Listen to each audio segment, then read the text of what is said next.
Ada 3 aspek utama yang dapat menentukan hasil pertandingan.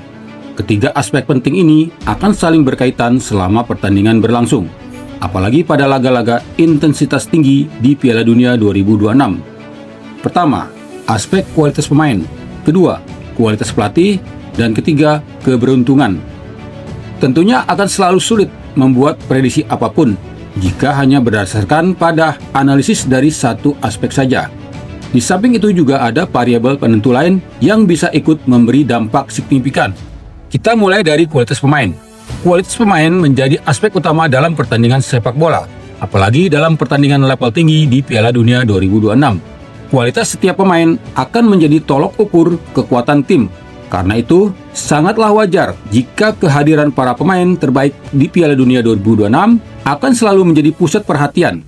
Penggemar sepak bola sejagat akan selalu menanti kiprah Lionel Messi, Cristiano Ronaldo, Lamine Yamal, Erling Haaland, Kylian Mbappe, dan sederet bintang dunia lainnya. Secara teknis perhitungannya memang akan selalu begitu, meskipun kualitas pemain bukanlah otomatis menjadi satu-satunya faktor penentu hasil akhir. Sejarah Piala Dunia sejak 1930 memperlihatkan kepada kita bagaimana tim dengan kualitas pemain lebih baik bisa kalah dalam hasil akhir. Beberapa contoh sederhana bisa kita lihat dalam catatan sejarah Piala Dunia. Brasil, yang secara teknis sangat diunggulkan, bisa kalah dari Uruguay di final Piala Dunia 1950. Belanda kalah di final Piala Dunia 1974 dan 1978.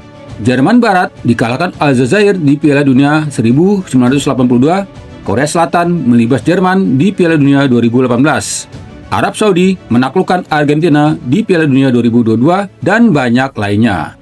Selanjutnya, kualitas pelatih akan menjadi salah satu faktor penentu.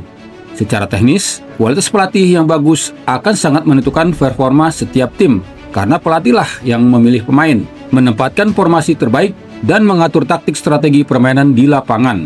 Itu pula yang bakal terjadi sepanjang perhelatan Piala Dunia 2026 di Amerika Serikat, Kanada, dan Meksiko. Pertarungan taktik modern yang jauh lebih fleksibel dan inovatif bakal menjadi suguhan menarik dalam persaingan tingkat tinggi di Piala Dunia 2026. Banyak analis sepak bola di Eropa dan Amerika memperkirakan pertarungan terhebat di Piala Dunia 2026 bukan hanya soal nama besar pemain dan pengalaman pelatih, tapi juga tingkat pemahaman terbaru para pelatih untuk melakukan inovasi taktik di lapangan. Para ahli di The Football Analysis dan Breaking the Lines mengulas banyak hal menarik soal taktik permainan modern di Piala Dunia 2026. Misalnya, taktik inverted fullback atau back sayap terbaik, hybrid defender atau pemain bertahan hibrida, hingga fast break atau serangan balik cepat dan efisien, merupakan taktik yang bakal dominan dalam persaingan ketat di Piala Dunia 2026. Berikutnya, aspek keberuntungan tentu saja selalu mengundang perdebatan dari waktu ke waktu. Karena dari pemahaman teknis, faktor keberuntungan dinilai hanyalah ilusi yang seolah pembenaran untuk sebuah kemenangan atau kekalahan yang mengejutkan. Namun, apa jawaban yang paling masuk akal jika aspek teknis tidak mampu menjelaskan secara sempurna mengapa satu tim bisa menang atau kalah secara mengejutkan?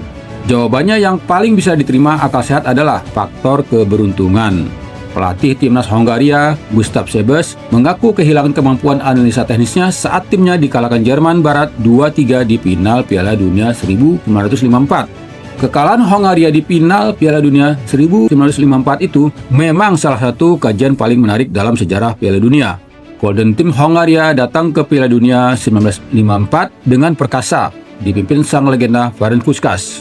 Hongaria saat itu adalah raja di Eropa. Tidak terkalahkan dalam 4 tahun sejak 1950, menjadi juara Olimpiade 1952, melumpat Jerman Barat 8-3 di babak penyisihan grup Piala Dunia 1954, tapi balik dikalahkan Jerman Barat 2-3 secara dramatis di laga final Piala Dunia 1954. Itulah salah satu misteri terindah di Piala Dunia.